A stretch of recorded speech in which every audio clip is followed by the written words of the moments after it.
The Florida Podcast Network, the voice of Florida.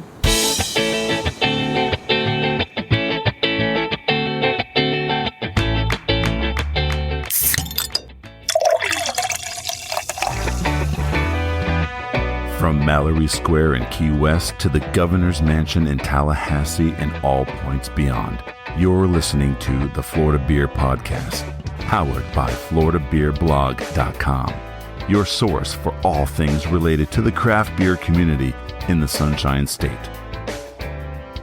And now your host, Dave Butler. Hello and welcome to a very busy episode of the Florida Beer Podcast, powered by FloridaBeerBlog.com. This is Dave, your host and author. We have a lot to get to today, but before we get started, I want to let everybody know that we have a special activity going on September 16th. As you know, the Florida Beer Podcast and FloridaBeerBlog.com has been partnering with various people around the state to drum up support and information about this year's elections. We are in an election year. There are a lot of seats in the Florida State Senate and Florida House of Representatives that are up for grabs. And there are a number of laws that we would like to change to make the state of Florida a little bit more business friendly to our friends with small breweries and small craft beer businesses. To that end, we have found many candidates that are pro Florida craft beer, and we're trying to identify and interview as many of them as possible. If you are, or you know somebody that is supporting Florida craft beer and is up for election or re-election, definitely send them our way at floridabeerblog@gmail.com, and we'd love to bring them on the show. The other thing that you can do is to help us as we promote Florida craft beer on September 16th.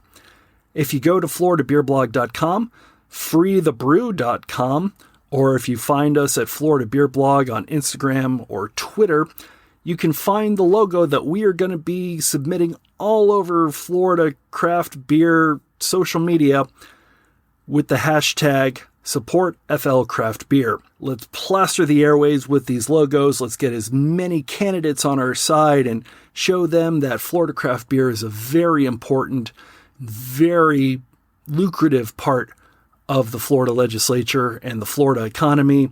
And let's try and get as many laws passed as we can so that way this economy and this section of the industry can grow and help Florida out even more.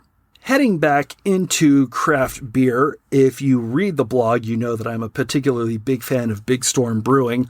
They have a lot of fantastic beers. They've got a lot of locations, but even I am amazed sometimes how big they've grown and how many different pots they tend to dip their fingers into. There's a lot of growth coming. There's a lot of new news, and we're actually going to go straight to the top to get some of that information. Here's our interview with Big Storm owner LG Govoni about their new location in Cape Coral, ice cream, coffee, and of course, beer. Enjoy.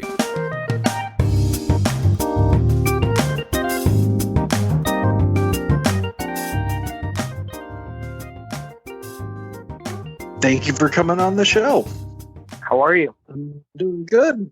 How are things in Clearwater? They're great, man. They're moving along quite nicely. We'd prefer to be under different circumstances, but, right now, no complaints, just happy to be serving customers and doing what we do every day. Nice. Well, there's a lot to get through because Big Storm has been very, very busy in 2020. So I kind of want to take it back to when the coronavirus sort of hit and the quarantine started going under. Obviously, the Clearwater location has a full-service kitchen. It's something that you've had there for years, and I've eaten there several times, and it's absolutely fantastic. Because it had the kitchen, did the Clearwater location ever close down? And what happened to the Cape Coral and Odessa locations? Yeah, so, everyone went, for a short period of time, everyone went to go only, right? So I don't know. I mean, it feels so long ago, and it was such a blur. I'm not really sure how long it actually was, but for a short period of time, all of our locations were to go only. Once we were able to open back up, Pinellas, Clearwater location, and Pasco both opened up because they have full service seated food licenses. And we opened Cape Coral for a little bit. really just kind of confused on what the rules were and how, if you were associated with a food vendor, how that could work.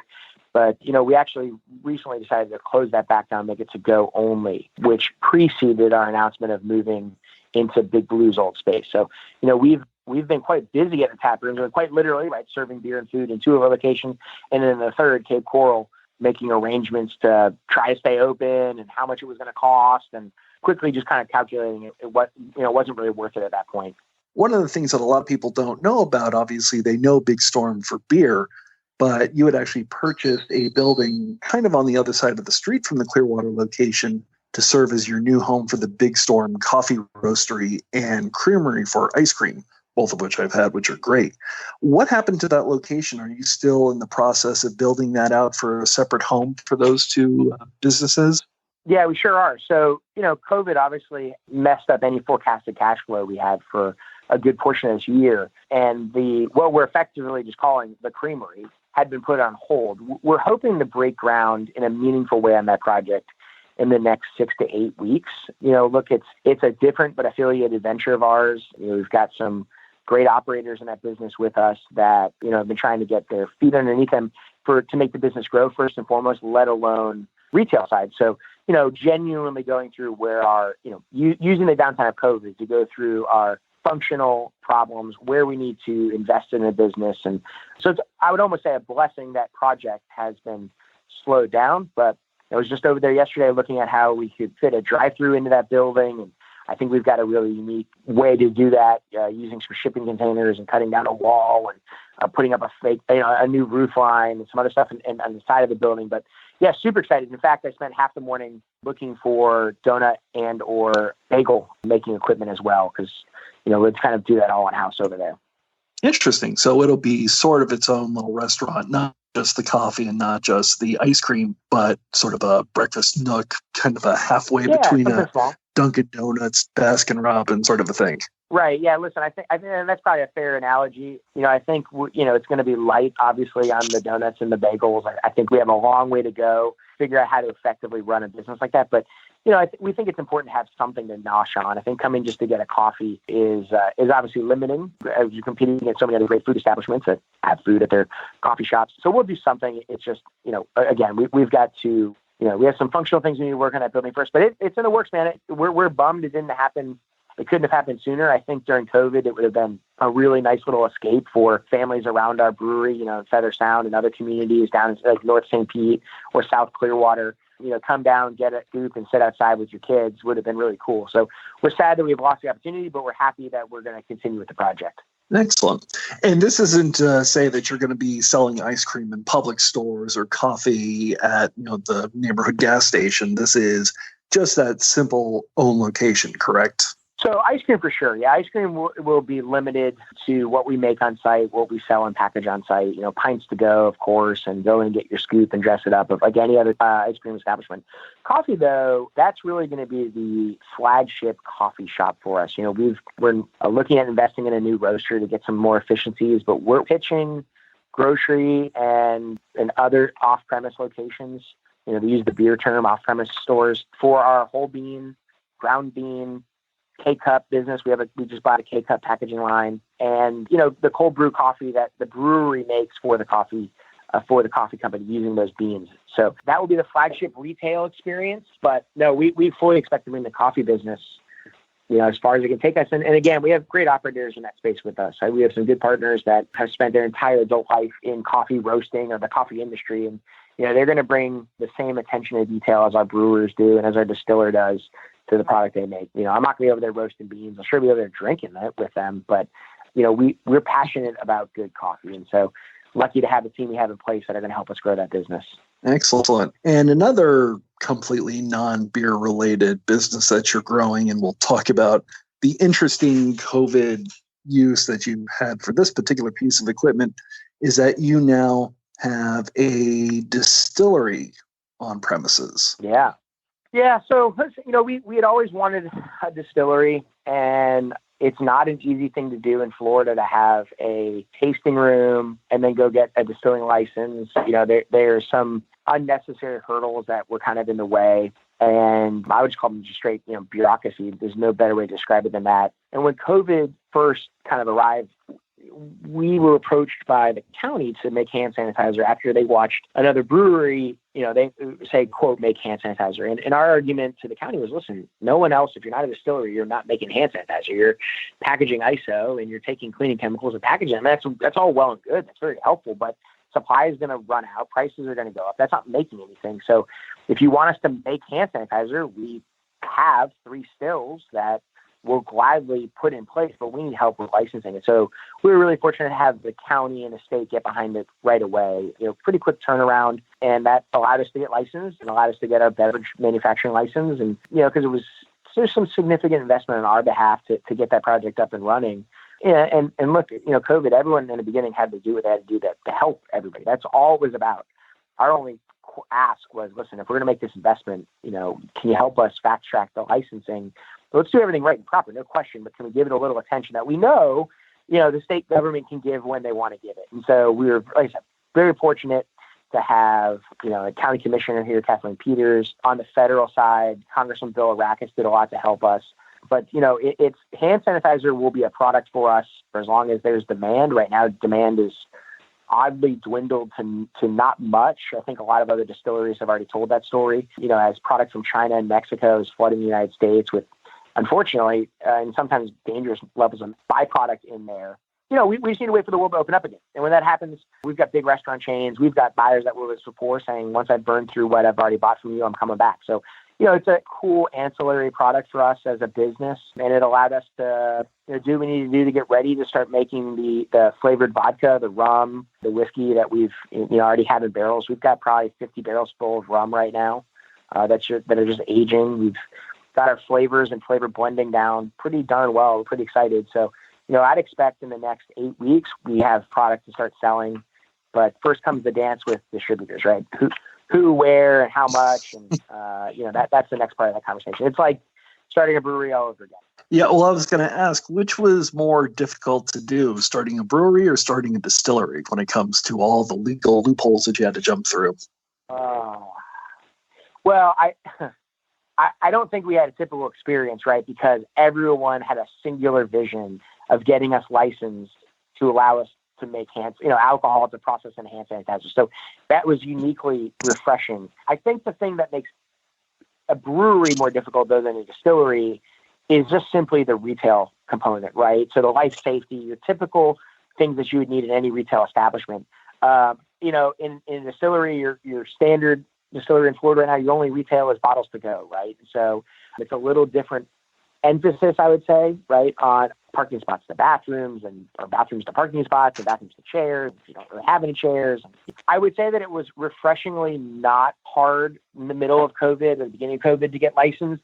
But again, I don't think that's a normal experience. I really think we had a shared singular vision with the county and the state to get this done, to start making ethanol to process and hand sanitizer. And obviously, I want to talk about the liquors here in a few minutes, but do you think that, at least for the time being, you'll still be making hand sanitizer? I know it's still available for purchase on your site, so anybody listening can purchase it and get it mailed to them. Is that just going to keep just being an ancillary product that you're going to be using or doing? Yeah. Listen, so we're all under, everyone that's using the formula we're using is under a blanket allowance by the FDA. You register, you tell them what you're doing, and they basically say, okay, there's nothing really else to do right now, right? Well, we're taking it one step forward. So, under that initial blanket allowance, you had till the end of the year to keep making a product. We're working on our licensure and all of our registrations to continue making a product into the future. Right now, it's a scent-free product. It's as basic, bare bones, function over form. It smells like clean, neutral spirit. That's our attempt every time. But moving forward, once we get into registering different products, we'll have scents in there and other things. So yeah, it'll continue to be an ancillary product. So as long as the demand is there. And look, the nice thing is, we're making enough where it's selling fast enough to where you don't have to worry about just alcohol evaporating out or any issue like that. So, until it becomes a functional problem for us to just not keep making the product, whether plastic bottles skyrocket in price, you get really hard to get, we'll keep making it. I mean, people are buying it, right? We're happy to do it. it's a nice supplement to business that was lost during COVID. And so, so as long as people want it, we'll gladly make it. At this point, we've invested in the assets required to do this in a clean and safe way that, why not, right? Why not just keep doing it? And obviously, all of this comes on the coattails of getting into the rum and vodka and whiskey business, as you mentioned. How did that conversation even get started, and what are you looking to do kind of with that particular industry? Well, how to get started was we were all a bunch of alcoholics. I don't know. I mean, we just, we all drink products. I get asked all the time, what's my favorite beer? And I say Scotch, because you're around beer so much all the time. Look, I think, for us, there are great state and national craft distillers. Like there are great state national brewers. And we feel like we have the ability to compete with them and continue and add quality product into the marketplace. And so we want to do that. It really is as simple as that, as all distilling, right, starts with, in some way, shape, and form, making beer, similar process. And so, we just wanted to be in that space. I think it's a great brand expansion for Big Storm. We're making really good stuff right now. I mean, our head distiller and blender, Ryan Whitted, who's a brewer and a chemist for us, he's banking out some great samples for us of flavored vodka, and the rum that we're making from molasses and doing everything ourselves has been just high quality, and that's what's really keeping us and pushing us to continue the space. If we had come up with a couple batches internally for samples that were just trash, I don't think you'd see us with the same enthusiasm. But we're really excited to have more product to sell under the Big Storm name, and I think we've got a lot of great competition in Florida. But that's a good thing, right? I think that's a great thing. So we're excited to be in that space. But it really was driven, honestly, by a desire to simply just be in the space. I was saying to somebody the other day, I'm not sure if I know what I know now, if I would have started in the beer business as much as in the spirits business. I think they're both equally as hard with different things. But, once we get some reforms and law changes in the spirits world in Florida, you're going to see a boom of great brewers that are now going into distilling. It'll happen. We just need some legislative help to make it an easier business to transition into. Excellent. Well, I've definitely been on taking a look at all of the legislative reforms that kind of need to come to the brewing world. What sort of legislative issues are really holding the craft spirits industry back here in the state? I mean, first and foremost, I don't think anyone would suggest any otherwise. The ability to sell for consumption on site, the same way we as breweries have, right? So for someone to open a bar or a spirits-driven restaurant and offer the same experience that we can offer in the brewery, sure, add whatever, wink, wink, nod, nod safety requirements you're going to have. Make them buy a 4 COP and to sell their spirits on site. All those things, and those wouldn't be inexpensive, right? I mean, your 4 COP, depending where you live, is very expensive. So maybe there's some classification that's a little different for us. I don't know. But doing that now allows distilleries to, just like the breweries, to keep their doors on regardless of what their distributor wants to sell. And, obviously it's a lot different in the spirits world, man. You've got a couple really small boutique spirits distributors, and then you've got the 3 big guys. And, in the beer world, sure, you got Miller and Coors Miller Coors and Bud houses. Okay, fine. But they're, the Bud in Florida is 19 Bud distributors. So, I mean, you can at least get product in your local town. If you're with Breakthrough statewide, you're with Breakthrough statewide. If they're not interested in taking your Christmas inspired, liqueur, well, you have nowhere to sell it except your tasting room, one bottle, X bottles at a time. And with no experiential tie to that, people are not nearly as apt to come in as they would to any of our breweries. So, that's first and foremost, number one. The second one is shipping bottles directly to people's houses like others can do in other states. So, I mean, if I get 3 wines from my 3 favorite wineries in California every month, I can order through a third party bourbon from Kentucky. Why can't someone in Jacksonville buy a bottle of Big Storm rum, right? They can we can ship it to their house. With technology now, there's no reason we can't track those taxes and easily monitor them. And, so I think those are your 2, number 1 and 2, with number 1 being far, far, far ahead of everything else. If you allowed that, I mean, I know we would consider investing in a very different concept that was all Big Storm spirits to have as many different whiskeys and rum combinations, of those base products as possible for different experiences, because it would have to be a totally different concept, right? You couldn't just take the tasting room and add spirits and call it a day. That wouldn't be consistent with the industry trends and the look and feel. But yeah, those two things would be absolutely massive for the industry. When do you think we can start seeing some of these spirits on store shelves? And do you have to get relicensed at the 3 locations to actually sell these spirits, or are you basically ready to go? On our own retail premises, the only place you're able to get them right now is Pinellas once we start selling them. And even that, we'll be buying them back from the distributors. The current plan might change, but, rather be ultra conservative and then run afoul with any audits, right? Like I said, I'm really hoping to have product to distributors middle of October. Maybe that puts us on the shelf, middle of November. But we've had a couple of conversations with our local distributors in Tampa Bay, greater Sarasota, and they've been fantastic preliminary conversations. But we'd be doing ourselves a real disservice if we didn't, prospect everybody and send product out and get some feedback from others. So, who knows? I can say that we're pushing hard. We've just finished the bottle design. We've just picked our bottle. We're picking a cap, and we're doing all the fun stuff right now. But I'm hoping, November, products available. I'm definitely looking forward to that. Obviously, we should probably talk a little bit about the beer since you are a brewery first and foremost. But one of the things that you've been releasing recently is that it's time once again for your category series, which is your 5 beer Belgian vertical. And you've done this before. How different did you have to approach this because of the coronavirus? Actually, let's talk about the beers first, because I've had the original Cat 5, which was fantastic. So talk about the beers a little bit, and then how you had to go about an event in a slightly different way because of everything that was going on. Yeah. So, I don't know if you know, but typically what we do is we've got like a punch card. You come get all 5. You get a snifter glass with that year's, hurricane logo and the year on it. And so, we'll start there. It made it a little complicated in the beginning to let people obviously come consume and get those punches and participate. So we actually pushed things back a little bit. I'd like to push that back even farther, but it runs into Oktoberfest beers.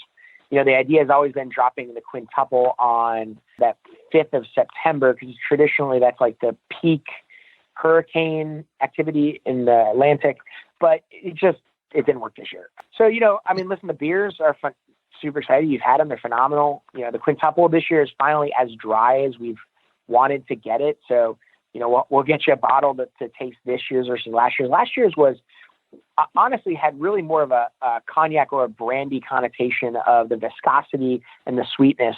This year, we finally got it where we wanted it, and it really had characteristics of a Chardonnay, dry, oaky, buttery. It was great, and Joel did a phenomenal job. Packaged a little differently this year. We packaged into smaller bottles, bring the price point down to the consumer, let everyone try a little more of it. And the ABV, I think, was like 16.5.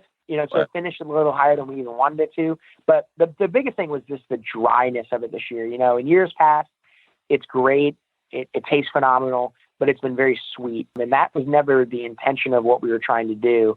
I think this year, we kind of knocked it out of the park, and we've got good legs under us for next year. We've got this stuff still sitting in barrels. We're going to try to rotate a few more barrels into a next year batch. There'll be a 2+ year age.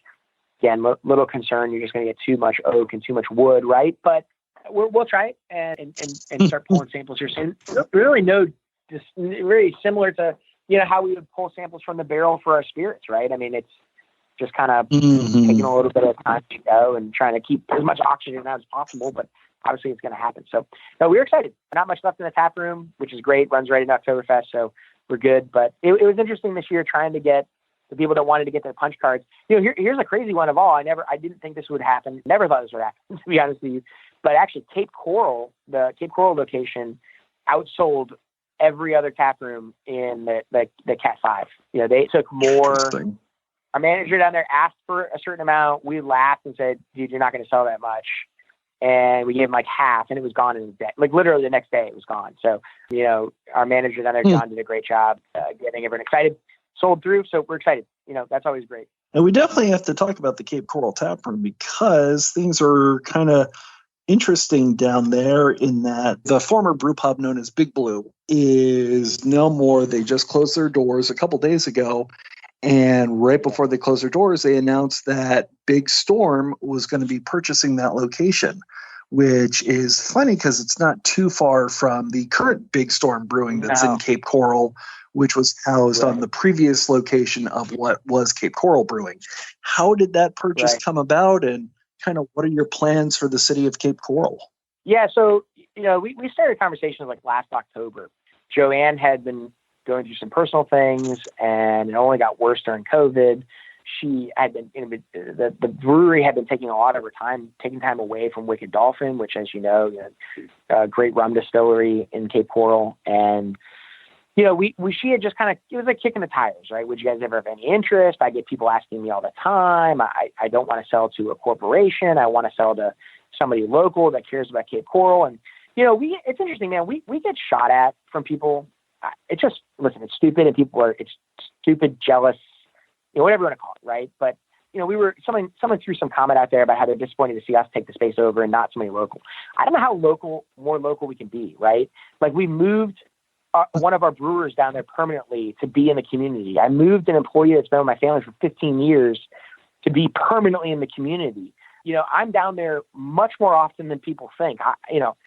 Pre-COVID, I was down there every other week. Now I'm down there every 3.5 weeks, right? And I'm not there for like an hour and out. I stay for a couple of days. So, we think Cape Coral is going to just keep growing, especially with what's happening with people leaving, super populated cities in the Northeast. And they've treated us fantastic, right? We're super excited with our distributor down there. We're selling more beer because we have a premise. So being able to now be on, I hate to call it the right side of town, because that current location that Big Storm was in, we'll just say was, right, for purposes of keeping it straight in the conversation, that side of town is going to start growing very soon, and that's why we're not abandoning where we are there. I'll get to that in a second. But, yeah, we're really excited to have a full-service kitchen. Joanne did a great job. That place was very, very well built out. It's a turnkey solution for us.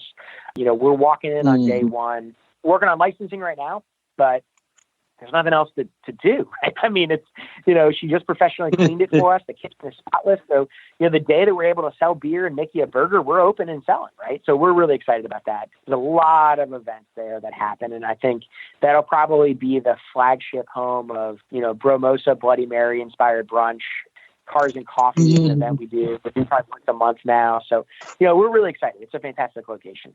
And now one of the things, it's funny because I remember talking to Joanne. I was there. It was a great location, but its earliest incarnation was as the Cape Coral Bingo Hall. And over by the restrooms, very prominently displayed is the old Cape Coral Bingo sign. Will that sign still be there? Oh, yeah. Yeah, that sign's there. Listen, again, we're fortunate. We don't have to do much, right? So a fresh coat of paint, Big Blue sign comes down, Big Storm sign goes up, maybe some small other details that most people probably wouldn't even recognize. And, we're going to start slanging beer and burgers as soon as we can. I think the Bingo Hall sign is one of the coolest features of that building, though. Mm-hmm. Absolutely. It's a nice facility. It's got a big picture window into the brewery from outside. It's got plenty of parking, huge amount of space. It's a great place to definitely go into.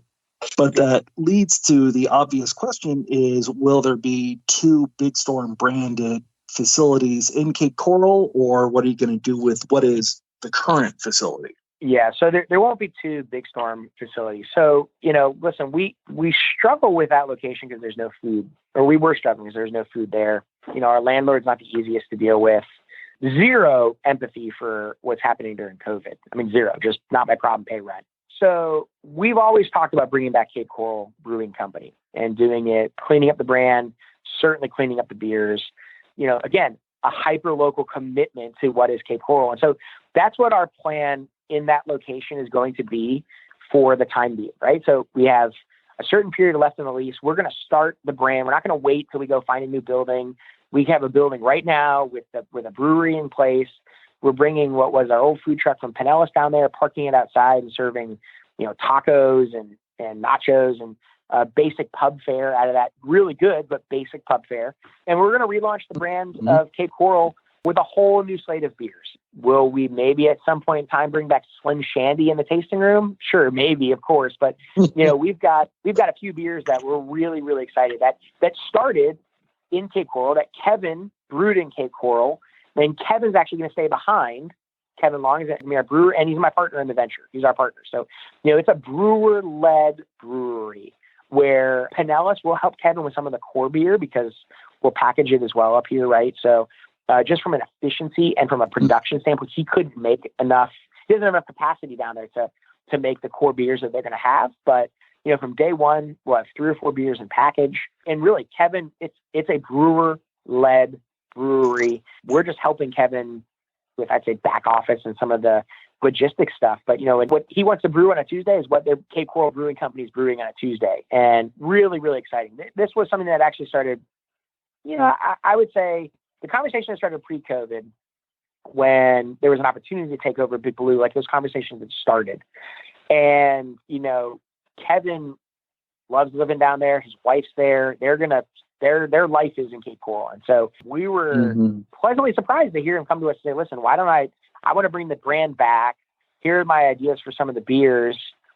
I mean, yeah, of course, let's go. That sounds great. How, what do we need to do to make that happen? So, that's the plan. We'll have a food truck there. So we'll be open and compliant with whatever pre-COVID or post-COVID regulations, but more importantly, we need to offer food. And then we'll start looking for a new home. I think, whether we go out farther west on the water, whether we go over near Big Storm, I mean, whatever, we'll see where the next 2 years take us, right? But ultimately, we're going to have 2 brewing operations in Cape Coral. They'll both be operated independently. The only commonality is, some shared efficiencies on raw materials buying, honestly. So we're excited. We didn't ever intend to do it in the same location, bring it back in the same building, but we're excited nonetheless to just relaunch the brand and get going.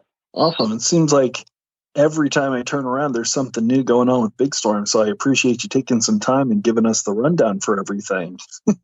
Yeah, of course, man. I appreciate it. And I know the rest of the team here does. We love listening to what you do, and keep it up.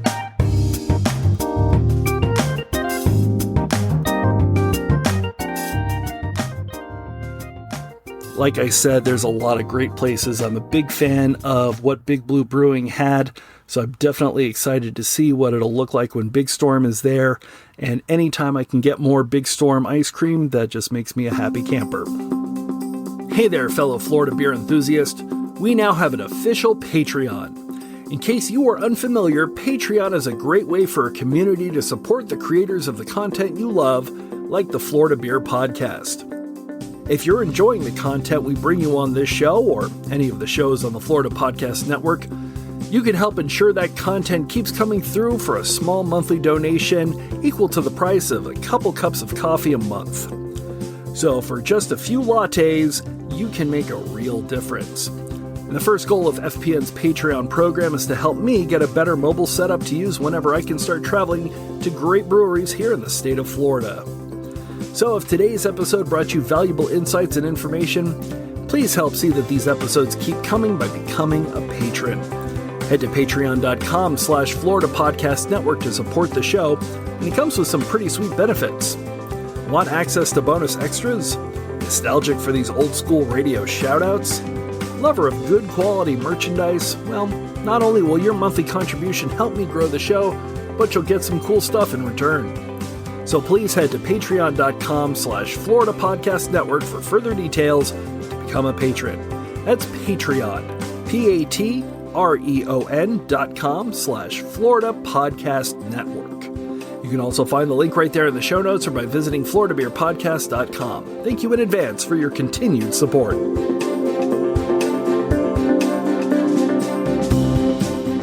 We're going to switch gears a little bit, and obviously we've had some closures in Florida craft beer. We've had some businesses that have unfortunately disappeared into the great mash tun in the sky. And one of those, as it was announced earlier in the week, is blog favorite Concrete Beach Brewing in Wynwood in Miami. Now, they aren't completely going away. They are actually being transformed into the new Dogfish Head Miami tap room and brewery. And if you are familiar with Concrete Beach, you'll know that it basically stays within the same corporate culture underneath the Boston Beer Company umbrella. That being said, I have a particularly soft spot in my heart for Concrete Beach, so it is sad to see the iconography and the logo and everything go. They will remain in the market through their Havana Lager, which is a particular favorite of mine. And it's a nice long story of that beer in that location. But that will be the only beer left on the market that is branded Concrete Beach. Unfortunately, everything else is disappearing. So I was able to go one last time in November of last year. And because of the coronavirus, I sort of sat on this interview for a little bit. And unfortunately, the time has come to where we should probably go ahead and publish it. I don't know if they will still be open by the time you're hearing this, but at least it's good to look back on what used to be. So this is my interview with Erika. She was their current marketing manager at Concrete Beach. We were able to sit down with a pint and take in what I did not realize would be my last gasp in such a fantastic location. Enjoy.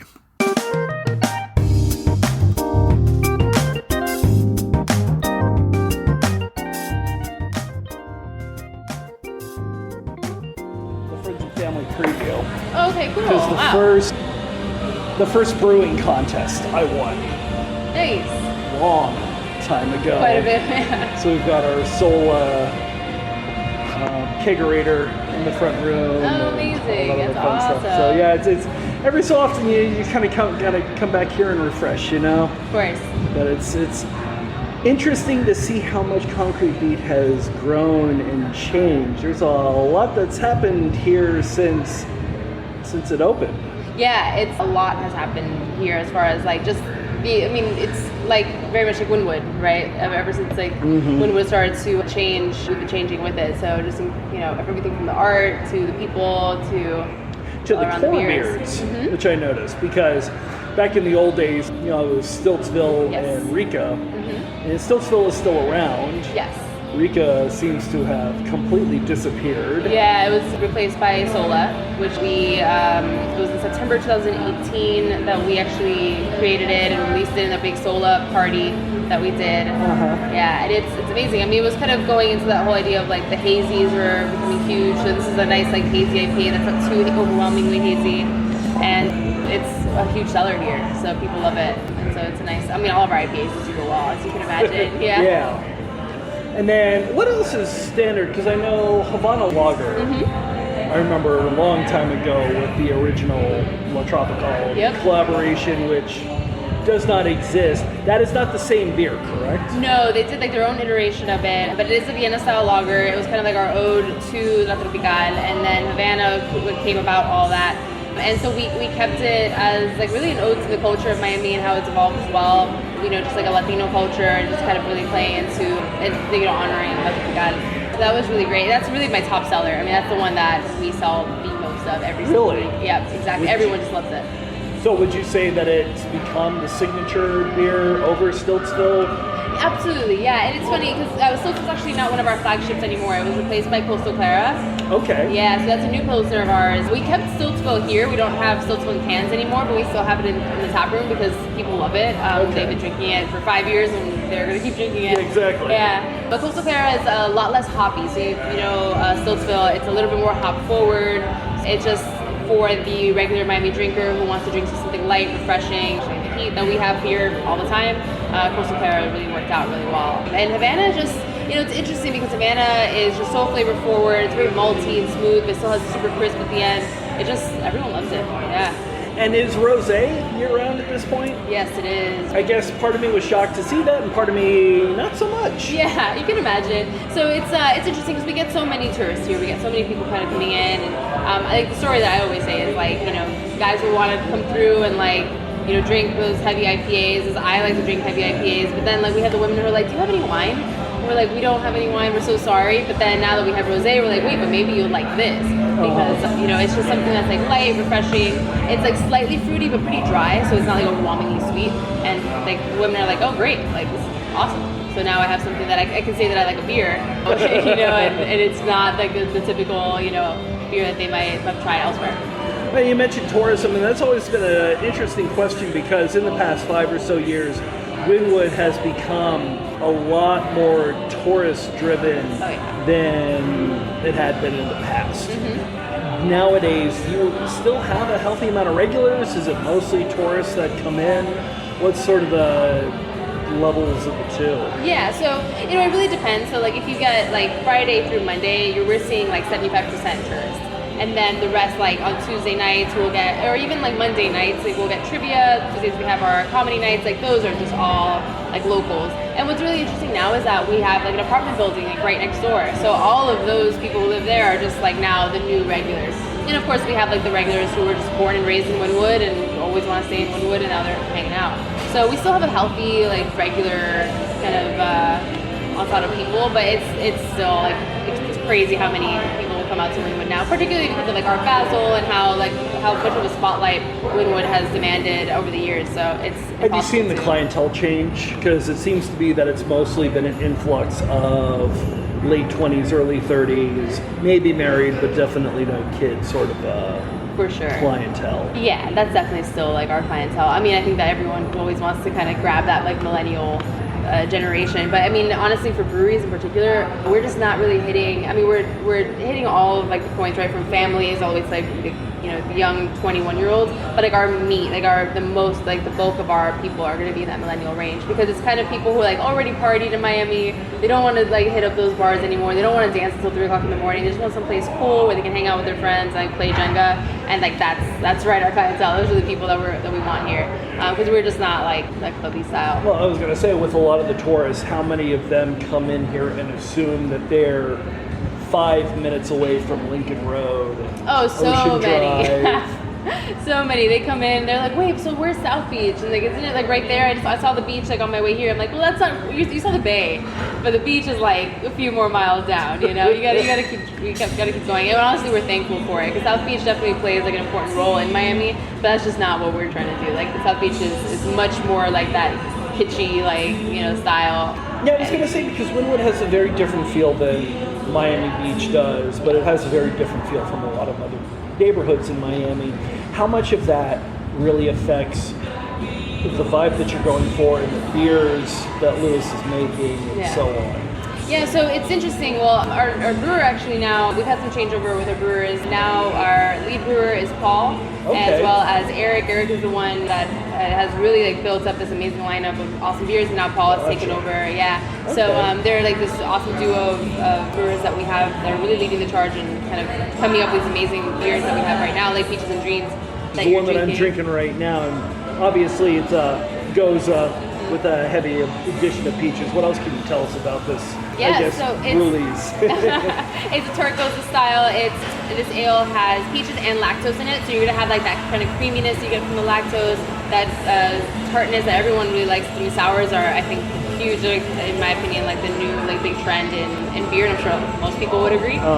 But yeah, I mean, as far as like how we're affected by like just the beach and like how like Miami kind of affects us in general here, I mean, I think that Peaches and Dreams is like a perfect example of that. I mean, we had Pisco Sour, we have peaches, we had all of these like Mango Biche, we had all of these like really tropical beers that honestly just fly off the shelf in a way, because everyone just really wants something interesting. They don't want just like, I mean, of course we have to have a flagship of these like great styles people can recognize, but also this is where the creativity shines and where you can find like this fresh produce that we have access to in Florida. So it's pretty. Do you think that the culture and the produce drives beer styles at Concrete Beach more than the beer trends that seem to be going on in other cities in the U.S.? Yeah, I think that, I mean, we definitely have to follow trends because we want to be relevant still, but we always want to put our twist on it. We want to be creative. And I mean, people are so, like, the Miami people are such a proud people, right? Regardless of like what their background is, like everyone says first that they're from Miami. They don't just say that they're Cuban American or from like whatever is like their background. Like we understand that Miami has their own culture. So we want to pay homage to like what we can access here, like everything, like all the different produce that we have access to. We want to make sure that we utilize it. And it's funny because we've got all of that, but yet every winter you also completely flip the script with Deck the Walls. Yes.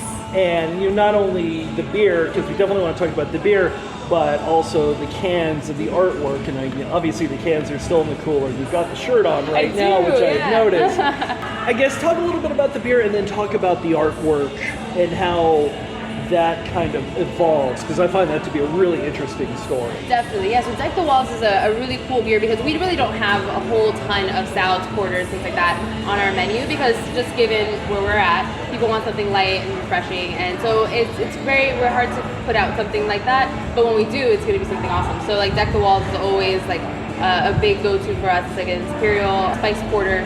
And what kind of spices? So you're gonna find a lot of like the warm spices for the holidays, so like cinnamon and coriander and the like, and nutmeg.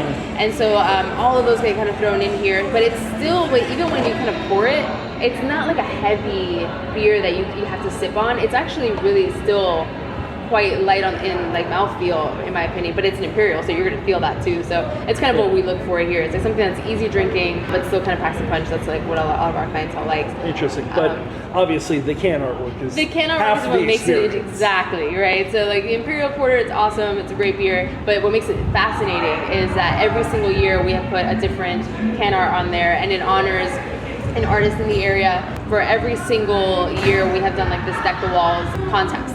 And so we call for artists, like all the artists will submit their work that they want featured, and then we put it to a public vote. We're like, all right, which one do you guys want to be on the can? And so they get a cash prize, they get to show their artwork in our art gallery, which basically encompasses the entire brewery. And then we have like this big launch party for them. And so they're able to see their art on a can, which I think is pretty dope as an artist in this area to have a brewery focus on you and like, put a t-shirt together and sell those and, really blast you out there. Yeah, it's really gorgeous. Who is this year's winner? Tiffany Beasy.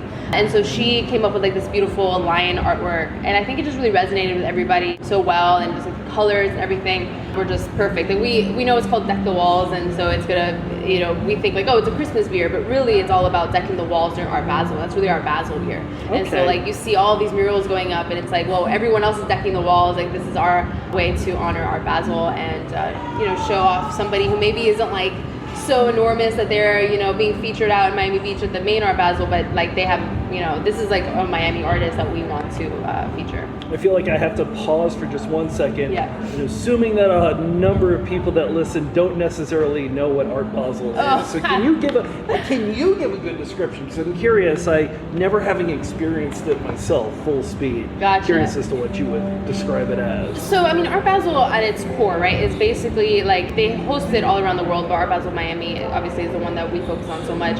It's being held always in Miami Beach. It's where lots of artists from across the world, they'll come out and they'll feature their artwork, and people who have tons of money will go out and spend their money on this crazy artwork, like I'm sure you saw the banana. The banana duct tape. It's like hundreds of thousands of dollars later, it's like you just got a banana with duct tape, man. Yeah. But essentially that's kind of what it is. It's a big celebration of art, but even beyond that, you have, of course, we're the art district.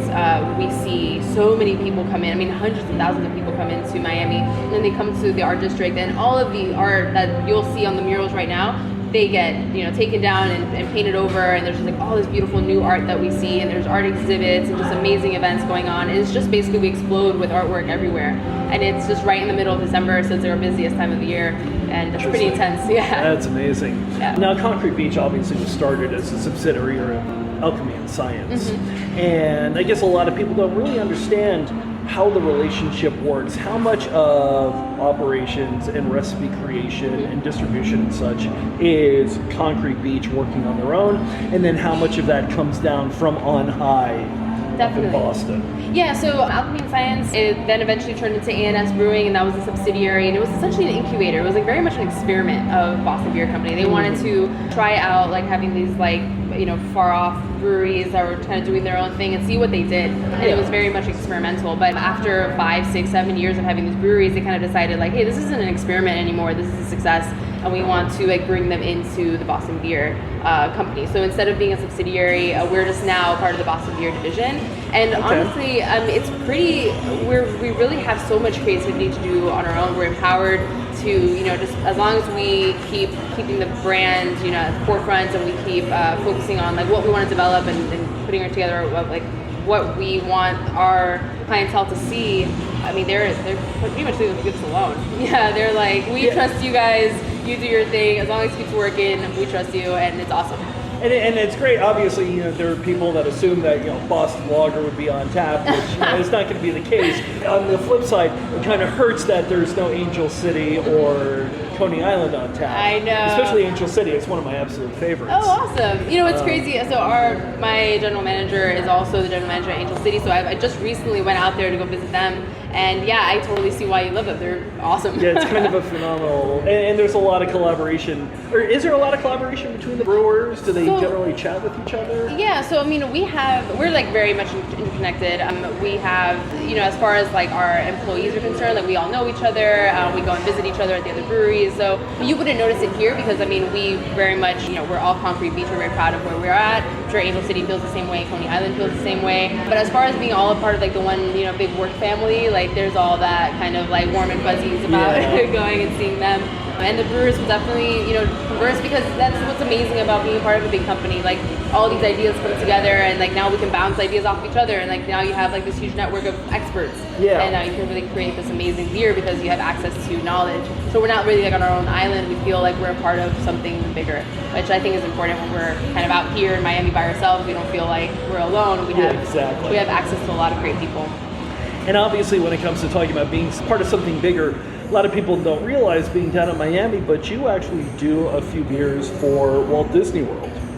We do. So, that's kind of like we create it for them. It's their own private label, but they did reach out to us and we do create 2 beers for them. It's brown ale and another one is a blood orange ale. And I think it seems to be going pretty well. I don't have a whole lot of information about it, but it is pretty fun to be able to say like, hey, like we create this for them. But now, as far as like the details of how that goes on and what the beer is, like, you have to go to Disney to find out, I'm sure. Gotcha. I was going to say, because every so often, and I never got to try it when it was on tap, but one of the beers that you make for them is Kungaloosh. Right, yes. Animal Kingdom, exactly. Correct? Yeah, it's like a coriander-infused brown ale with cinnamon, and I might be saying, it's not coriander, I'm sorry, I always say this wrong. I think it's going to be, it's just cinnamon, nutmeg. Can't be cumin, that's for sure. No, it is... Oh gosh, I'm gonna hate myself for not remembering this. One spice that starts with a C, and I have a cooking background, so I'm like, I know I'm gonna have it in my spice, my pantry, and I'm gonna hate myself. But I'll find you out that last one. But it's definitely very. Even if you taste it, it's gonna be cinnamon and nutmeg. It's gonna be like at the core. It's a little bit. So it's not gonna be like your typical just like boring brown ale. I feel like when you stuck all those spices in there, it's really makes it come alive and. Come on, being out in Animal Kingdom, it's going to be perfect for that. Exactly, it's perfect. In terms of distribution, obviously, it's no longer the 2 beers in bottles. You have switched over to 6-packs. Yes. Nary a bottle to be found. How much gets sent out? How far and wide can Concrete Beach really be found in Florida? So we're pretty much only in South Florida. I think it's like some parts of Orlando, but mainly just south of West Palm Beach. Yeah, all the way down to the Keys. And that's where we're going to find ourselves. Okay. And for right now, this is like what we want to dominate. We want to make sure that this is like our home turf. This is where we want to be the best at. And then once, if there's an opportunity to move on, there's an opportunity. But I think that right now we're just focusing on our home place. And all distribution has completely converted over to this facility here in Orlando. Some of it has. I think that I really don't have too much information about like our distribution of like where that beer is coming from, but until recently it was. But I wouldn't be able to talk too much about it. Oh, that's perfectly fine. But we definitely know that a lot of beer is going out, and we're just driving a Havana Lager, and that's really the beer that we see that's flying off the shelves at all of our retailers. Yeah, I'm trying to see if there's anything here, and it doesn't look like there's any left.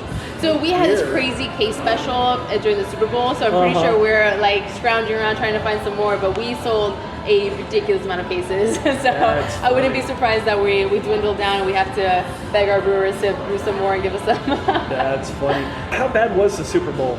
For you here? Well, the day of the Super Bowl, people are like at home, doing their barbecues and stuff like that. Yeah. So it wasn't too nuts, but leading up to it was intense. Yeah, it was crazy. I would assume like that little week up until the event was in terms of tourism. Oh, it was crazy. It was pretty nuts. Yeah.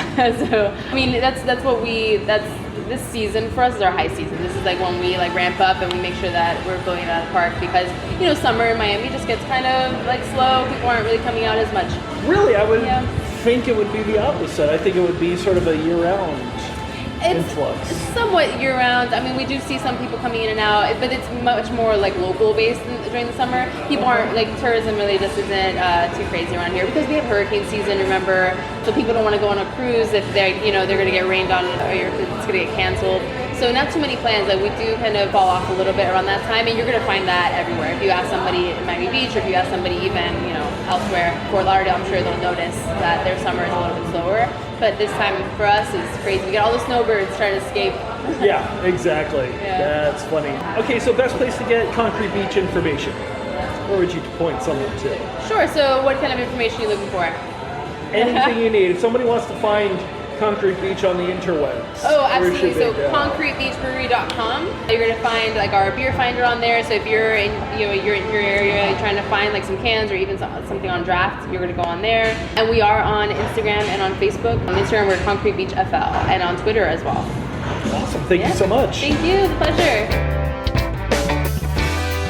By the time you hear this, Concrete Beach will probably be gone. I actually have a Concrete Beach branded kegerator, which might be a collector's edition, I don't know, but we'll definitely keep an ear out for the location. And once Dogfish Head opens, hopefully I'll be able to go there and check things out for everybody. That is it for today's episode. We definitely thank everybody for listening. If you can, make sure to go on social media at Florida Beer Blog on Instagram and Twitter. Download that picture, because remember, September 16th, we are going to plaster social media with hashtag #SupportFLCraftBeer. Florida Beer Podcast is a production of Florida Beer Blog and Florida Beer Media. You can find us at floridabeerblog.com, floridabeermedia.com. We are on Instagram and Twitter at Florida Beer Blog. We're on Facebook at FL Beer Blog, or you can email us at floridabeerblog@gmail.com. Our intro announcer is Jeff Brozovich, field producer is Steve Pekala, executive producer and Grand High Poobah is Jemmy Legagneur. Make sure to listen up for us next week. Like and subscribe to us on your favorite podcast app of choice, and if it allows you to rate, definitely give us 5 stars, and tell your friends as much as you can to help get the word out and support Florida craft beer. Drink Florida craft, and we'll see you next time.